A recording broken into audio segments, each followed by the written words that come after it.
Get aboard. Hold on a minute. My servant will help you with them bags. Jump out and help him, gentlemen. Adolphus. Me, I see. I done so, and then we all three started on again. The young chap was mighty thankful, said it was tough working toting his baggage such weather.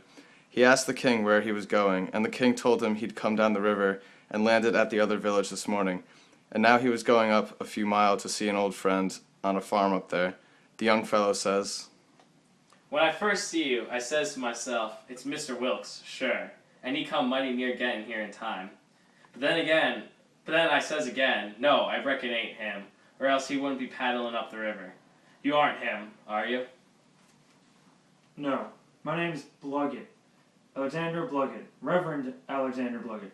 I suppose I must say, as I'm one of the Lord's poor servants, but still, I'm just as able to be sorry for Mr. Welch for not arriving in time.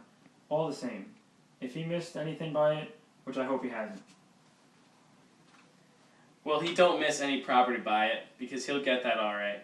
But he missed something, seeing his brother Peter die, which he ain't mind. Nobody can tell as to that. But his brother would give anything in this world to see him before he died.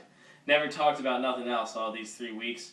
Hadn't seen him since they was boys together, and hadn't even seen his brother William at all. That's the deaf and dumb one. William ain't more than 30 or 35.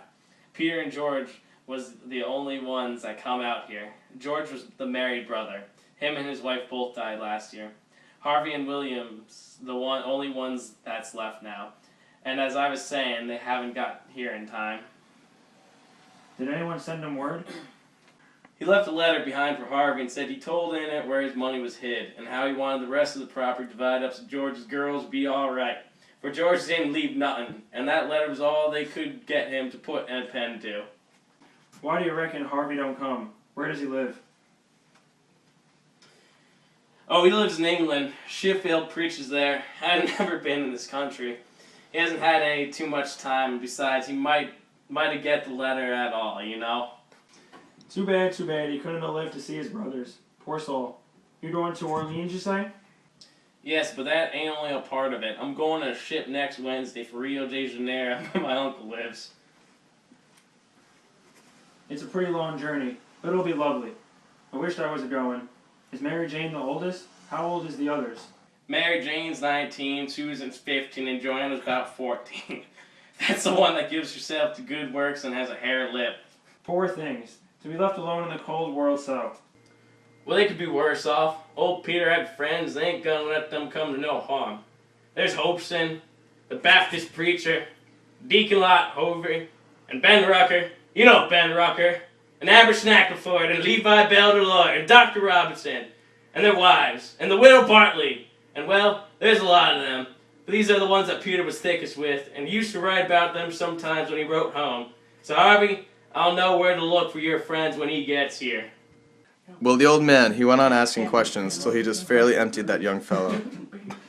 Blamed if he didn't inquire about everybody and everything in that blessed town, and all about all the Wilkses, and about Peter's business, which was a tanner, and about George's, which was a carpenter, and about Harvey's, which was a disinterring minister, and so on and so on.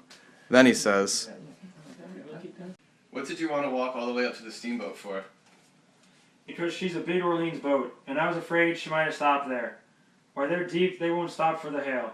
A Cincinnati boat will, but this is St. Louis one. Was Peter Wilkes well off? Oh yes, pretty well off. He had houses and land, and it's reckoned he left 3,000 or 4,000 in cash hid up somewheres. When did you say he died? I didn't say, but it was last night. Funeral tomorrow, likely. Yes, about middle of the day. Well, it's all terrible sad, but we've all got to go, one time or another. So what we want to do is be prepared, then we're all right. Yeah, sir. It's the best. Ma always used to say that.